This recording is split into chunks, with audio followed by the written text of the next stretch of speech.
about our journey with Zimmy and coaching and training through pregnancy. More so, training through pregnancy and Mel and her experience with that. This is Mel, my wife, by the way. Um, and so, long story short, Zimmy's 6 months old as of yesterday, and Mel has been bugging me a little bit since I've started doing a few YouTube lives and that sort of stuff to talk about it and sort of like mostly just our journey and stuff.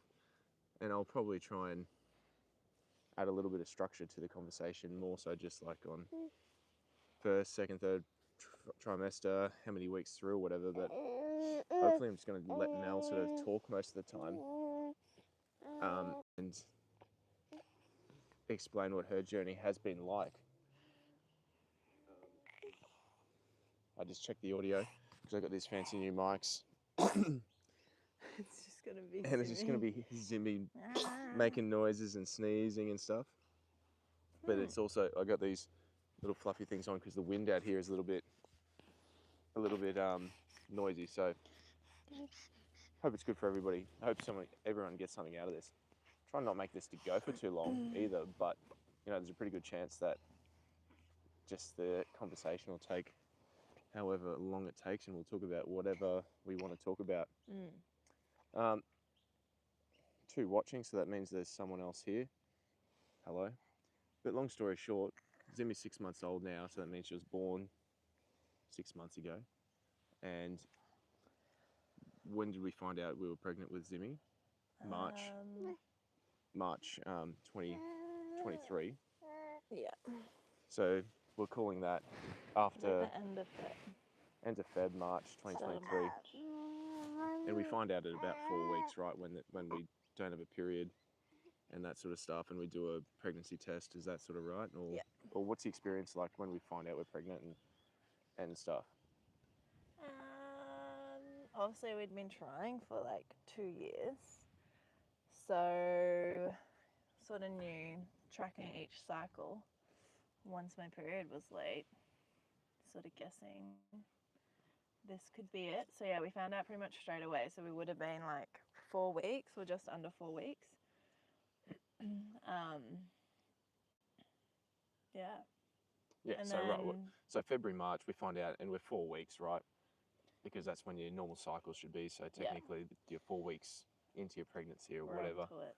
And the trimesters, there's 4 trimesters. 3 trimesters. Well, technically, there's 4. The postpartum's 4th, yeah, right? 4th is. But there's 3 trimesters, and is it exactly equal? Do they break that down? Is it like 12? Roughly, is it 12 weeks? 12. Roughly 12 weeks. Yeah. Across the 36 or the 40 weeks or whatever. But by 36 or 37, is it your class is full term? Yeah. Right. So, pretty much for the most part in the early stages, like it's just like emotional excitement. Nothing really changes. You don't really feel pregnant. You don't really, pregnant. you don't feel pregnant or look pregnant, or nothing's really happening. You're like, no one knows, only you. Yeah, no one knows. It's big and exciting for us, but but you just keep it in to yourself or to ourselves. We told our family and my best friend and her partner. But it's not public information until about 10 or 12 weeks, whatever. We started telling people about 10 weeks or whatever. A little bit earlier. But like training and stuff in the first trimester, or let's say from 0 to 4, we don't even know. So I was going pretty in. Training's totally standard, going hard, doing all the normal stuff. Nothing's changing because you feel normal, right? And life is what it is, and you're just doing your thing. But then when we find out 4 weeks onwards, is there any like psychological stuff that starts happening? Like, do you purposely start to slow down, or do you start to, okay, now we do some thinking about what we change, or? Well, I was doing acupuncture at that stage weekly. To fall pregnant. And then obviously fell pregnant, and she was really like, you have to do nothing, you have to be really careful till 12 weeks because your chances of a miscarriage after 12-week drop. I mean, you can still have a miscarriage after 12 weeks. But then, Simmy's farting. Let's see if we can get the baby farts on the microphone. And then, so I was just like, obviously we took 2 years. I can hear you echoing, so just talk softer. Sorry. Obviously, because we were trying for so long, I was scared that I was going to have a miscarriage then. So I was freaking out about that. So I just I really toned it down, probably more than what I really needed to. But yeah, obviously, you don't want your heart rate getting really high and stuff like that. So just being cautious of, you know, keeping the heart rate at a. You can still raise your heart rate, but not going like full crazy So max heart rate. it is a pretty, from what I understand, like this whole Chinese medicine type thing. It's like take things fairly easy, let your body run its course or do its Yeah. thing, and that's what the acupuncturist who's Chinese. She literally told me not to do lunges as well. Acupuncture expert And I don't know why. told her just to take it easy, but you know, She kind of scared me a bit. most of the general advice, like when you find out you fall pregnant, is just like keep doing what you're doing. keep doing what you're doing. Like don't do anything different or crazy. Yeah. Or different. So don't go changing things completely. But then don't go doing anything totally extreme, like going and running ultra marathons or anything like that. Not that that's what we're doing or anything, but don't go to any end or don't go too far to the extreme end. But you did slow down slightly, do you think? And did you? Yeah, I did. You did slow down slightly, and just more heart ratey stuff. Just lower the intensity mostly early on. What stage did you start feeling sick? So I thought I wasn't gonna get sick, and then it was literally it was good for a long time. It was great for 8 ages. weeks. Yeah. Because some people find out they're pregnant because really they start sick. to feel sick, right? Yeah. Don't they? Everyone's sort of different. Yeah. Well. Generally, it's around 7 weeks. Yeah. You So start to felt great for so long. Like this is amazing, and all the rest of it. And then next minute it hits really bad, and you're just like sick every day and sick constantly and sick for. Yeah. So I had like. Pretty bad morning sickness. Yeah, I would say it was bad, but it wasn't obviously like HG bad. What's HG? That hyper. No, it's just like you were just feeling like you wanted to spew all the time. Yeah. In the mornings, mostly just in the mornings. Often before the first little bit, it was like. And it's just urges. A bit of the day. Or like physical prompts. Like but it's not like you were actually sick. You're just constantly having physical sort of. Yeah, mine wasn't like actually spewing stuff. It was more the dry reaching. Who's our dog? She's gone over there. She'll come back. The baby's gonna roll down the hill. But they started at 8 weeks and just sort of went through for how long? Until 20 weeks or something? The whole time. The whole time? No, there was a break. Yeah, it sort of slowed down in third trimester, but I just had to it was just my eating. Right. So I had to eat as soon as I woke up. I had to have something in my belly. Like if I woke up in the middle of the night or early hours of the morning, I had to make sure I ate something because just like mine was just like severe hunger. Yeah. Okay. And I would just feel really sick. Like to the point now if I get really hungry, like hunger pains, I feel like I'm gonna like throw up. Right. Or like PTSD. Okay. With your morning sickness and stuff, how did that affect your training or how did that affect physical activity or? Well, actually doing like the days that I felt, I trained obviously in the afternoon most of the time.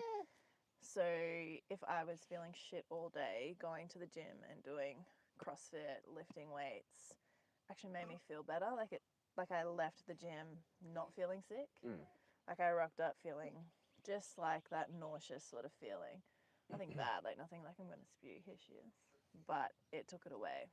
Yeah, so physical exercise actually improves your condition or your symptoms of sickness. That was only CrossFit. Reformer made me feel sick. So Mel does a lot of Reformer Pilates. She teaches it as well. And I think it's just the motion of she has a business back and teaching forth. Reformer, and just that motion made you feel a bit sick. I think we figured out. What about food and stuff? Eating around training. Was there anything you did specifically there? No. No. Not really. What did you do with food? I ate before I trained. Like we eat super well, I would say. And were there any changes that really came through with nutrition or anything? Like, did you eat anything different? Were there different types of foods that felt better or? Not really. No, not really. Right, so we're getting to like the end of the first trimester and we're telling people about the pregnancy and you're starting to feel more morning sickness and sickness. So you're not actually getting to the gym probably as often and people are getting a bit sus and that's pretty normal. Hello. Like when Mel's not at the gym every day and then when she is, she might, I don't know, I can't remember, but she might run off to the bathroom or I didn't do didn't that. really. Yeah, yeah. I But did never people run get to a sus bath. and they're like, oh, Jack and Mel, you Well, might be it's having a more baby or just something. like burpees, like not slamming my guts to the Yeah. floor and stuff like that. That type of thing. Um, And so this is when symptoms of training or symptoms of pregnancy come on more seriously, and things you have to be more mindful of. It's first trimester when you have to just really be more mindful about not overheating, or is that second trimester more so? I would just say the whole way through. The whole I way mean, through. everyone's so different, and But it is particular for one more than the other, isn't it? Early stages? Not really? yeah, well, I remember yeah, you I'd telling say me all early about that. stages. Yeah. More like So yeah, so The you're just adjusting the showers. pace and stuff. And so now, like once the pregnancy's Yeah. settling in and like things are progressing, like obviously you're my wife, but I'm also your coach. Like in the setting of the gym, like my responsibility comes a little bit more important. But then again, like the general recommendation for trainers training women through pregnancies is just it's pretty simple, really. Like check in with the athlete or the member, or ask how they're feeling. Yeah. Each day, see like on a regular basis every time, basically see what is on for the day, see what they can and can't do for that day, see what they more like ab Yeah. work. sorry Ab work. yeah, is but like the it's defining also like factor of most of the checking in, time. seeing what they can and can't do, Yep. or even what they just feel like they can and can't do, because something Yep. might feel good one day and it doesn't feel good the next. So like coming from a trainer's perspective, like there is a responsibility, but then also, I don't want to say it's easy, but it's kind of easy. It's like, okay, well, they don't feel comfortable doing this, we'll just find a substitute that's a similar movement pattern or a similar muscle group, and it might change it slightly, but we're still moving, we're still exercising, we're still training, and we know we're actually going to feel better because of it, and we're going to stay strong and healthy and all the rest of it. So from my perspective, the guidelines are pretty simple. Like there's nothing too scary or crazy about it. With a healthy pregnancy and that sort of thing, there's a ton of great content out online, and CrossFit have got a ton of their own. Like in the journal, I've got it on my screen, but obviously no one can see it. Nicole Christensen, who I think is the owner of CrossFit Roots, put together a whole bunch of good pregnancy scaling stuff, and there's a chart like when the movement's running. Here is a modification or scaling option, and for example, it might be a sled drag, sled pull, it might be rowing, might just be air bikes. It's very normal, simple stuff to modify as a trainer. And there's a whole list of things basically, and there's some notes there just to see what you could substitute things in for. But a lot of the time, like not just with Mel, but other families and other women that come in that are pregnant, a lot of the time they're like, sweet, I feel good today, I'm going to get to the gym. And they've already looked at the workout, if like the gym posted, which they do or should or whatever. And most of the time the ladies have got a pretty good idea of like, okay, well, I think I'll do this or this or this. And then we talk to the coach and talk to the member or the lady. And the conversation's normally very productive because both parties are sort of Don't eat it. coming together with the ideas, and ultimately it is up to what the woman feels most comfortable with, is able to do. And then you feel different every day. yeah, you feel different every day, and then the coach's responsibility is make sure they look good when they're moving, make sure they're not doing anything they said they wouldn't do or didn't, whatever. And then just through the workout, a couple of check-ins. Hey Mel, how are you going? Or maybe if you see them like going for it, hey Mel, let's just slow it down a little bit. All that sort of stuff, like pretty easy from the coach's perspective, because on the comment of like, hey Mel, let's slow it down a little bit. Like, were there any times that you got ahead of yourself and you thought, or you weren't thinking maybe, and you went for it a bit too hard or anything like that, or Probably nearly all the time. probably all the time? I guess just being competitive. You want to keep up with everybody else that you can normally keep up with and stuff like that. So, I mean, there's probably lots of times where you're like, okay, don't do this, and I did it. Because I generally felt okay doing it anyway. But that And takes I never felt bad after it. But what's that? it's just like that element of like, for me, was just that competitiveness. The competitiveness. Yeah, And just learning to taper it yeah, down. good. But then, Or just remind so you yourself. have to be reminded of. You have to Yo. remind yourself, be reminded of it. You're then- pregnant, you don't need to run a PB in a mile Yeah. today. Yeah. But then it takes me back to like what the general recommendations are. It's just like, okay, do what feels appropriate for the day, and some days something a little bit more feels appropriate. But Yeah, then you exactly. just have to be mindful. Yeah. There were no real days that I thought, geez, this is getting out of hand because we're just aware of that. I think Be sensible. be sensible. But then as the pregnancy Use your brain. starts to progress and body starts to change, Well, then things do change with movement. yeah. Right. So I don't know, like, when does your bump start showing? Is it 12 weeks or 16 weeks or for you? Mine was like 20 weeks. 20 weeks and it started to show. Well, But, do we start changing any movements earlier than 20 weeks? Did you? Yeah, I sort of took out toes to bar. Right. So from very early on, a lot of core-based movements were taken out. Yeah, so I took out toes to bar. I was still doing more Were you doing sit-ups, planks? more planks. I did more planks than that on the reformer, so I didn't feel like I had to do that at CrossFit. Yeah. And then remember, so then second trimester from 13 weeks, still feeling okay, other than like feeling sick in the morning, and then my pelvic girdle pain starts Yeah, right. at like maybe 24, 22 weeks. Explain that Like really early. really quickly for people that don't know what pelvic girdle pain is. So when you're pregnant, everybody has a hormone in their body called relaxin. When you're pregnant,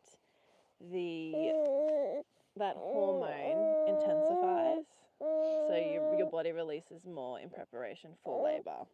So it's at its peak when you're in labor. So during your time of pregnancy, But it slowly gradually increases. The name of the hormone relaxant is very explanatory of what it does. It lets the ligaments and tendons and tissues relax and loosen. So that's why too you have to be careful lifting weights that you wouldn't be lifting prior to pregnancy. Yeah. Like, can your body actually take the load? Plus you get extra relaxant. And so the pelvic girdle pain. Right down in here, sort of thing. Yeah, you've got like the two joints and In it the just front of the pelvis. Yeah. Yeah. It's not solid there. There's tissue or there's ligament there. Yeah. And it just rubs against each other because it's loose. So it's Just excruciating. Yeah, so it's just single leg movements are out. Yeah. Like putting any pressure. There was one day I couldn't even walk. Yeah, okay. And that Walking was at is the even start, and I couldn't walk, so I thought I would crawl across the house. Anyway, that was even worse. Oh, so what? Like walk? Like, okay, well that's outside of training. That's like in life you've got to deal with that. But like when we're talking about training, lunges go out, step ups go out, running, running goes out. There's even like the air bike. I was just wondering, an air bike that change of bad. Air bike goes pressing out, the down. bike goes out. So just anything single leg, really. And what do you do in place of that? Any of that single stuff, it just gets very squats, very two-legged. Squatting. Is rowing okay because it's two-legged? Yeah. Yeah, okay. Skiing's fine. But yeah, you just don't want to put any pressure on a single leg. So that's, is that for everybody, or is that just because of that pelvic girdle pain? No. Depends if you experience or not. Most women don't actually experience it. Yeah. If you experience, then yeah. Yeah, okay, Some so people- let's get into the ab stuff. You said you took out toes to bar. But when I say the general guidelines are very simple and easy to follow, you can hold that. Away from her. The biggest thing that you're aware of is core stuff. Don't do too much core stuff. Don't do too much, or don't. When I say don't do too much, basically be extremely, extremely mindful of how much core activation there is, or how much you use your core, and totally take out any flexion extension of the spine, basically like toes to bar, big flexion extension of the abdomen here, sit-ups, any of that type of stuff is normally just taken straight out, just as a precautionary thing. And I'm not the pregnancy expert, I'm just the trainer, but like I would nearly venture to say that you take that out for everyone's pregnancy, right? Like all that abdomen flexion extension sort of stuff. at what point did you really take it out? Why? What did you leave in, or what substitute did you do for that? Because you've got to keep in mind, like with somewhat of an appropriate bracing and everything like that, a core gets used a lot. So yeah, what did you take out? What did you put in? Like, Zimmy's going crazy. Okay, Do you want me to take her? I wonder if this is allowed on YouTube, breastfeeding. Yeah, I've been breastfeeding on YouTube all the time. Get kicked off. Okay. Get kicked off YouTube. Hi. What did you take out? What ab stuff did you take out? Toaster Everything. bar. You can do kneeling knee raises. Kneeling knee raises. Sorry, hanging knee raises. You got a bug in there. Is that a bee? No. You can do bird dogs. Yep. Wait. Sorry, you said Planks. hanging knee raise. Yeah, like Yep. a hanging knee raise, sort of at the start, towards the end. Yeah, like your bird dog when you're on all fours and you're just extending opposite leg and arm out. I mean, that's still working your core with obviously bracing your core properly. I always take out crunches, especially for my clients. Like straight away, I just take them out because one, we're not having abs when we're pregnant. It's not aesthetic abs we're after. It's just more of like still using, like you can still use your obliques. So like in Pilates, I still do a lot of oblique work, and depending on the client, like a lot of long stretch, like kneeling planks. So you can do like a kneeling plank, shoulder taps. I still did a lot of that. So basically, every core movement we take out. Is that and correct? I took out. I think I was 27 weeks, and I did that pull up. That was probably sort of the last time I did it because I remember that pull up. Was it the felt one on the weird rings? on my belly. The one on the rings? Yeah. Yeah, I remember that. So I'm looking at the pregnancy PDF from CrossFit, Nicole Christensen. Sit-ups, GHD sit-ups, toaster bar, knees to elbows, eliminate after first trimester. And that's all that real big flexion extension stuff. Substitute with, if it feels appropriate, plank hold, sideways walking plank, side planks, and that's sort of like static hold type thing. You want to take out that crunching movement. Why? Of pulling your ribs down to your hips, because that's the part where can give you intense rectus dialysis, which is ab separation. And diastasis, I think it is, not dialysis. Diastasis recti. Yeah. Diastasis. So 100% of women will get it. Just whether to what degree? Right? Yeah, to what degree? Whether you're just a centimeter, if that's you, like. You're lucky. Yeah, that's like freaking amazing. I had 4 centimeters, and at my 6 weeks checkup, I was 0 again. Postpartum. So, yeah, like it. Yeah, it's obviously the further it separates, the harder it is to get it back. So you just want to eliminate how far it separates. So yeah, taking out that crunching movement, that's what really pulls it apart.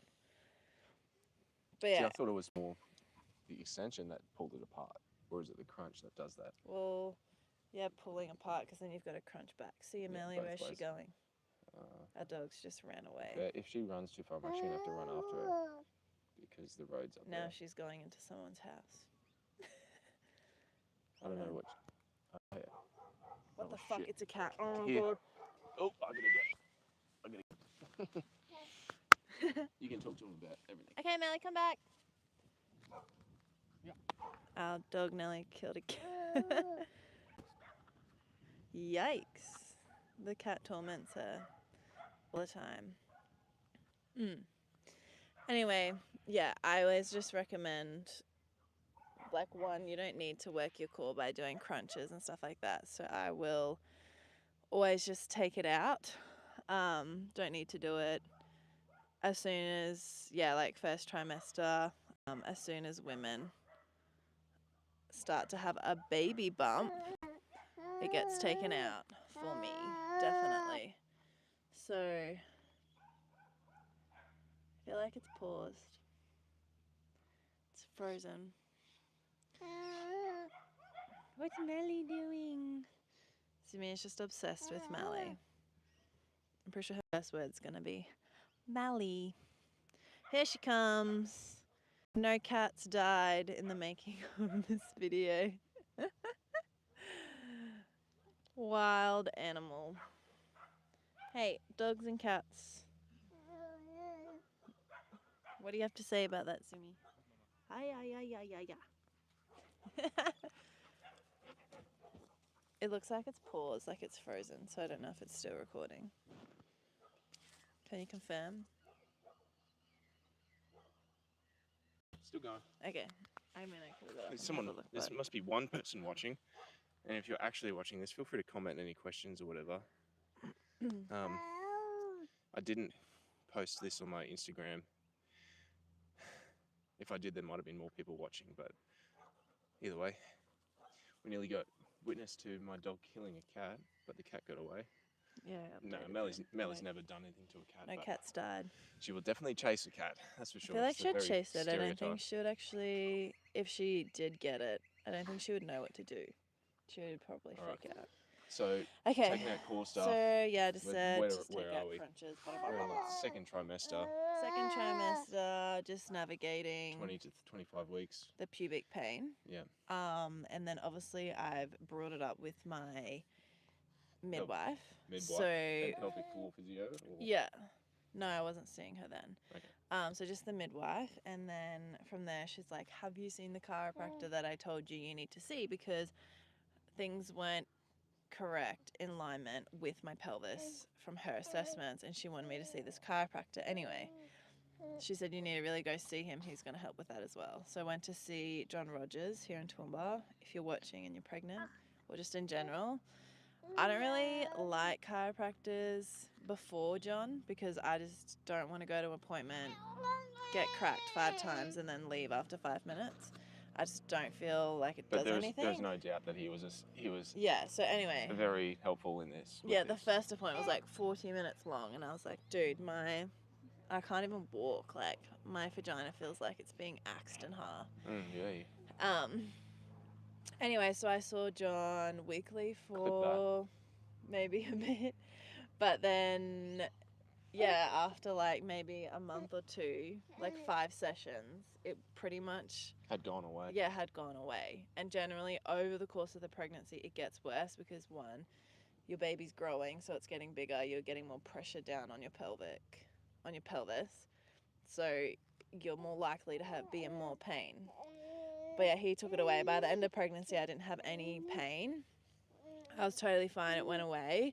Did any exercise? But I also still didn't go back to doing single leg stuff. So I just kept that out because, yeah, I just wanted to keep my pelvis straight and in line. And I didn't want to risk being in a lunge, twisting it or stuff like that. So crossing your legs, having like your feet crossed at any point, sitting with your legs crossed, twist your pelvis. So like that all went out. Like I stopped sitting like that and just being more mindful of how I sat day to day.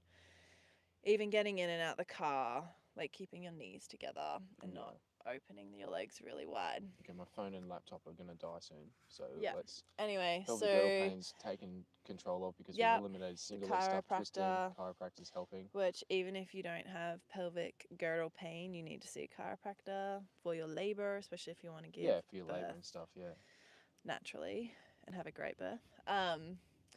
Anyway, pretty much just kept on going along the same way. 3rd trimester hits, I am doing barbell clean and jerks. Zach tells me not to because my bar path is going more forward, so I switched to dumbbells. Yeah, well, you don't want to hit it for starters. Well, yeah, you don't want to hit your belly, changing. but you're pulling the barbell out, so don't need to do it.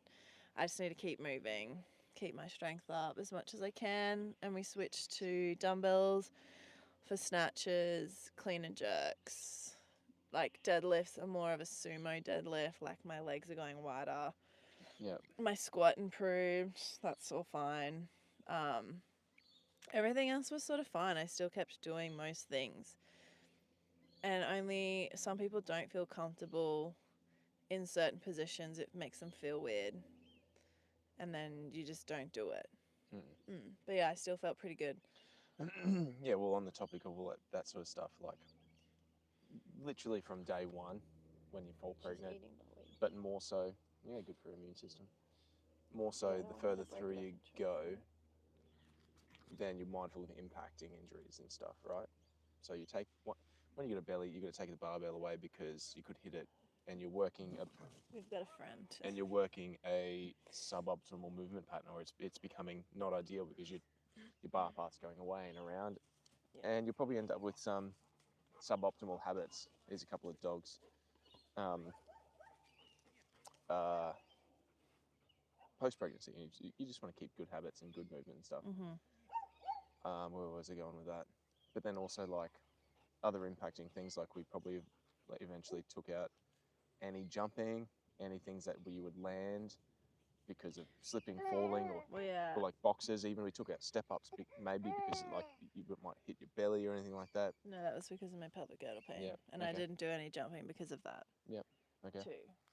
But in general, that might be a thing as well, because you don't want to slip on a box or stack it on a box and that type of thing. And when you're pregnant, like with my clients, you sort of have to ask them how their balance has been, because you don't want people to be unbalanced and to fall. Absolutely. Stuff like that. So that's just another thing. I felt pretty good. I felt good with my balance the whole time. But there was it had a lot to do with your morning sickness and stuff, but I noticed, and I can't remember the weeks, but there was a significant slowdown in the first trimester, and I feel like the second trimester there was a significant pickup. Was that right, or was it the third trimester where you really picked up again some intensity and some more motion? And whilst when I say intensity, I don't mean like starting to do Fran in 2 minutes. I just mean like there's a noticeable change for you, and you're like, okay, well, you're moving faster, moving smoother, and you look very comfortable doing it. Yeah, I wasn't scared about having a miscarriage. Was it about anymore. 28 or 30 weeks that you started, just naturally, like everything started feeling good, and you started speeding up? And what happened there? Because there was a definite I think it was probably sort of process after the second trimester, and I was just like... So like getting into 30 weeks, so even though you're getting bigger, starting to I still feel really fine. good to train, Yeah.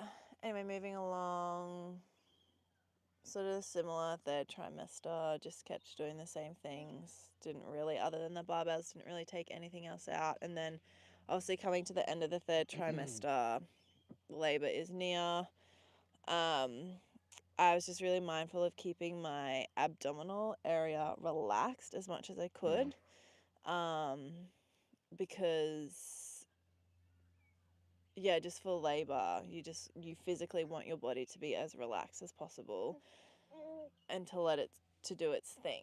So I was getting a lot more massages towards the end, with a lady here who specializes in pregnancy massage and body work, seeing the chiropractor fortnightly. Probably I was probably training like 3-4 days a week. Oh, probably four days a week, 5. So not really dropping the days, but having more. I was doing a lot of yoga, stretching.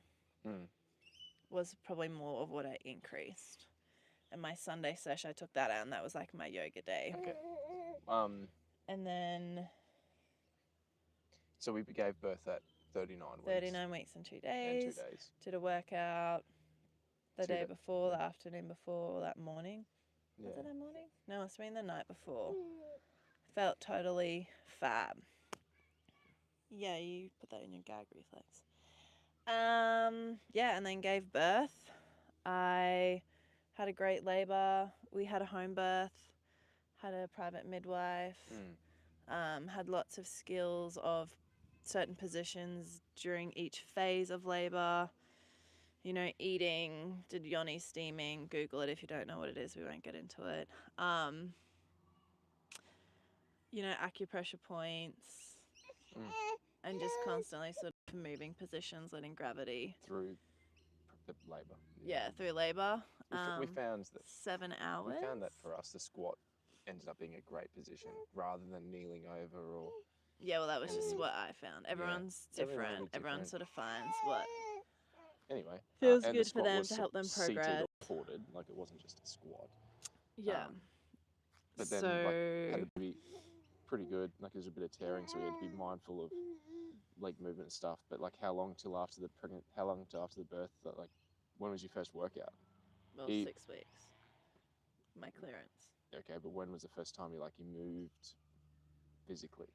Oh, well, I didn't want to do anything for like at least 20 days, but I was getting the itch. It was a very slow, quiet time. Yeah, because I literally felt amazing after it. and I had a great birth that I was like, Uh-oh. man, I'm just so Something's used. paused on my screen. Wee wee. All right, we've got a few percent left. She had. We're like less than 10% on my phone, and when we're streaming, it sucks battery hard.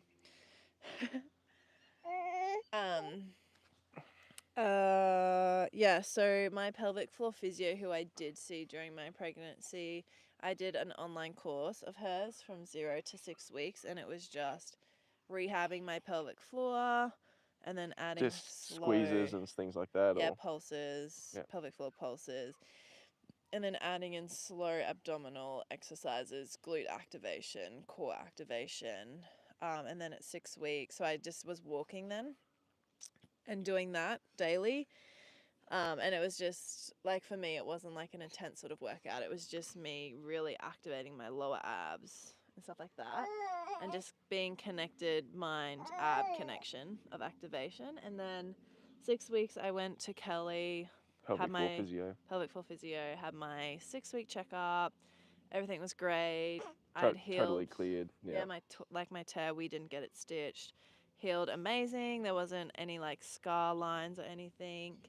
I had no pain, which is great. And my ab separation was back together. Didn't have that anymore. My core activation was great. My pelvic floor strength was pre-baby. And she said, you're back to going to doing She whatever said you want. whatever you want. Yeah. And And then you she still take it- knows, you still- she knows I'm Yeah. a reformer teacher. I'm a level 1 CrossFit coach. I do CrossFit 5 days a week. Zach is a level 3 CrossFit coach. She knows we have experience, and she knows we're not stupid and going to do anything we shouldn't do. So I obviously started back doing 3 days a week. And we're fairly intuitive people Reformer. naturally too, so it's like, Yeah. yeah. Just reformer, going back light, and I was still seeing the chiropractor, and just letting my body get used to working out again after 6 weeks off. And yeah, I utilized the reformer a lot because I have 2 reformers at home. So I just ran out to the garage, did my reformer sessions in there at the start. It was probably more reformer, and then brought back in more CrossFit. And I think I was like 10 weeks postpartum, and I did like 150 double unders, Yeah, crazy. and I felt no, so in control. so in control, no Yeah. wing or anything like that. You did jump up, I don't know when it was, maybe 8 or 12 weeks, and you like tried to do a toaster bar, and your legs went up about this high, and you're like, Yeah, it just felt like weird, bug and it I or just whatever. like my lat strength. But then 6 months later, you're doing sets of toaster bar, so it's like, Yeah, well, it's I pretty think cool. the next set that I did, I got 1 toe to bar. Anyway, I'm going to run out of battery soon because we're outside, but the long and the short of it, our journey was pretty cool. Like, we have been blessed with a happy, healthy baby, pretty healthy pregnancy, pretty healthy postpartum, but I mean, we eat super well, we move well, I think we move though, intuitively. I'll just say that. We sought help from experts like midwives, chiropractors, Well, yeah, I think that's the experts in key. pregnancy, and Is the pelvic floor physio, which is pretty important. Yeah. Yeah, That's what it. I would just say is that you get out what you put in. So, like, I obviously invested because I wanted a physiological birth, a natural birth. I did my research. We obviously hired a very experienced midwife of 32 years that births all her babies. And yeah, chiropractor, pelvic floor physio. Like, I spent the money and I invested and I took it seriously. Yeah. A naturopath as well, my Naturopath, beautiful yeah. naturopath Cassidy. And I think for me, well, for us, our postpartum, I had no baby blues, nothing like that. And a lot of it is due to lack of support when we had support of our midwife for 6 weeks, like at the When drop of a people hat. experience that, it's due to a lack of support. But you're also saying, right? re-putting the nutrients back into my Yeah. body because it's such a high depletion that the first 40 days is a great book. I would recommend their For food. and it's just really about restoring what you've depleted. And my naturopath obviously made me a herbal tonic that I had. And I just obviously had my bloods done and everything is great. All right, I'm really concerned about battery, so we're going to sign Yeah. off. If you want to know more, like just comment under here, subscribe to my channel. But it's mostly going to be about CrossFit stuff. But you can also go on Instagram and find Mel and I pretty easily. You can send us messages anytime. I had fun talking about it, just like our journey. Don't Like I never overcomplicate really want to tell anyone how to do anything or what to do, but you know, just moving and eating well, like it's pretty much the answer to it. And just talk Well, yeah. talk to each other as a couple, and then to your coach if you're going somewhere for coaching. If you're not, get a coach or get expert assistance. But I think it's something you only do maybe once, hopefully Yeah. 3-7 times. Take it seriously. Yeah, yeah. But yeah, take it seriously. Like, but enjoy the process at the same time. Exactly. Like people probably take it too seriously and then panic and freak out and take every precaution under the sun. I ate Yes, you have to oysters take in my precautions. pregnancy. It's totally You fine. have to take precautions, but you just Obviously, be sensible. assess people. each choice that you make day by day. Yeah. Don't go too crazy with your workouts, but keep moving. Anyway, I had fun talking about this. Peace out, Thanks. everybody. Thanks for jumping on, Mel. Ciao. Well, Bye, Zimmy. see you all later. Wow, wow, wow, wow. Any final words? I love my mum. Yeah. The fluff? What's a fluffy thing? All right, I'm going to go switch that off. I'll catch you all later.